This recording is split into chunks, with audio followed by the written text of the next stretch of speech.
kasyopa sa mga shoyot. So yan guys, unplanned naggala to guys. So itong kaibigan ko nagyaya ng kain daw kung saan kami kakain. Hindi ko alam. Sabi ko sa kanya, hindi ko alam, hindi naman ako ang matagal dito sa Qatar. Ikaw ang matagal, kaya ikaw ang magdala sa akin kung saan mo ako dadalhin, kung saan ang may masarap na pagkain. So ayan guys, pumasok kami sa may Shanghai restaurants, isang Chinese restaurant guys. Isa siyang only buffet. So dinala niya ako, tinanong niya ako kung nakatikim na ba ako ng mga, or nakakain na ba ako ng mga restaurant na pa-only buffet. Sabi ko sa kanya, hindi. Kasi sa Pinas, mahal ang bayad ng only buffet guys. Yung bayad na i-only ko sa sarili ko, ibili ko na lang ng pang-ulam sa lahat, sa pamilya ko. Ganon yon. So dito sa Qatar guys, siya naman ang may malaking sahod. So siya ang manglibre sa akin for today's video. So ayan guys, tinikman ko itong mga sushi rice nila. Dinamihan ko pa yung kuha dyan. Diyos ko Lord. Kasi sabi niya, kukunin mo rin ako beshi. Kasi kakain din ako dyan. Yan ang paborito kong pagkain. So yan guys, kaya nakikita nyo naman punong-puno yung isang plato ng sushi rice. So at the same time, maraming mga food dyan guys. Only lahat ng mga food, kung anong makikita mong pagkain doon, drinks, inumin, dessert, fruits, ang dami. Kasi only nga. So it means lahat free. Want to sawa kung kaya mo ubusin, why not? So ayan, as you can see, dalawa lang kami dyan kumakain. Nag-additional pala kami ng 4 reals, so 2 real each person. So dalawa kami, so kaya nagiging 4 reals para mag-only barbecue din. So yung mga only barbecue dyan guys, ang available nila dyan, isang beef, lahat ng klase ng beef pwede mong kunin, chicken, pang barbecue, lahat, ang daming klase ng part ng chicken.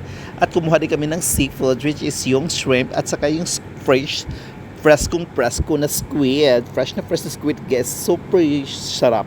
As in, sarap ng chicken, sarap ng barbecue nila dyan, sarap ang pagkatimpla nila dyan guys. So panalo dyan ng barbecue dyan. So yung kaibigan ko, hindi pala siya marunong barbecue. So panay kain lang siya dyan guys. So nilibre naman tayo niya. So I mean, siya naman ang naglibre sa atin. So tayong mag-barbecue dyan. Walang problema sa akin yan guys. So nakikita nyo naman yung plato ko, punong-puno, di ba?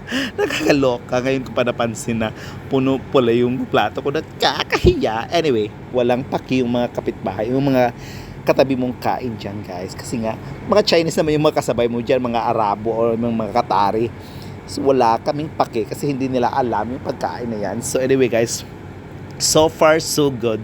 Masarap naman yung ibang food. Yung iba hindi din kasi kulangan ako ng lasa. Kasi mas mataas yung standard ko sa panlasa. Di ba beshi? Char! So yan guys, ang kulit-kulit niya guys. Kasi panay niya tanong, luto na ba yan? Ba't mo tinanggal agad? Sabi ko, mabilis lang naman yan eh. Barbecue type naman. I mean, yung malambot part naman yan ng barbecue na kinuha natin. Kasi nga, pang barbecue nga, hindi naman to pang ano eh. Nasa indoor barbecue naman tayo, hindi naman sa outdoor, hindi naman ito pang kalye-kalye lang. So siya pala yung taong behind sa bayarin. Charot. Si Inday Nancy pala, si Beshi Nance pala ang nagbayad ng lahat ng yan. Kasi libre niya ako. Thank you Beshi, I'm so proud of you. So ayun guys, bawal kami mag-ingay dyan, kaya konting keme-keme lang sa video dyan. Oh, napapakute oh. Feeling virgin, hindi naman siya virgin.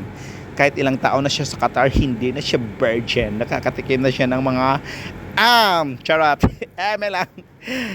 So, di ba, naloka ako sa kanya guys. Kasi sa dami-dami namin kinuha ng pagkain, siya pa talaga ang nagsabing, tama na beshi, puno na yung tiyan ko.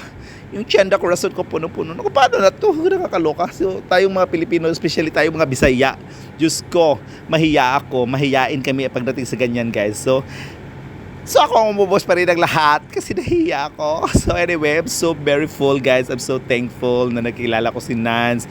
At the same time, super busog namin for today's video. Ang sarap palang mag-only buffet. So sa mga hindi pa nakapasok or nakakain ng only buffet, siguraduhin yung hindi kayo kumain buong araw. I mean, mag-breakfast, mag-lunch, huwag kayo kumain guys. Kasi I'm sure mabubusog yung tiyan nyo guys. So, yan lang guys for the first time experience ng only buffet. So far so good. I enjoy with my Beshi Nance. Thank you for the treat and God bless you all. Thank you!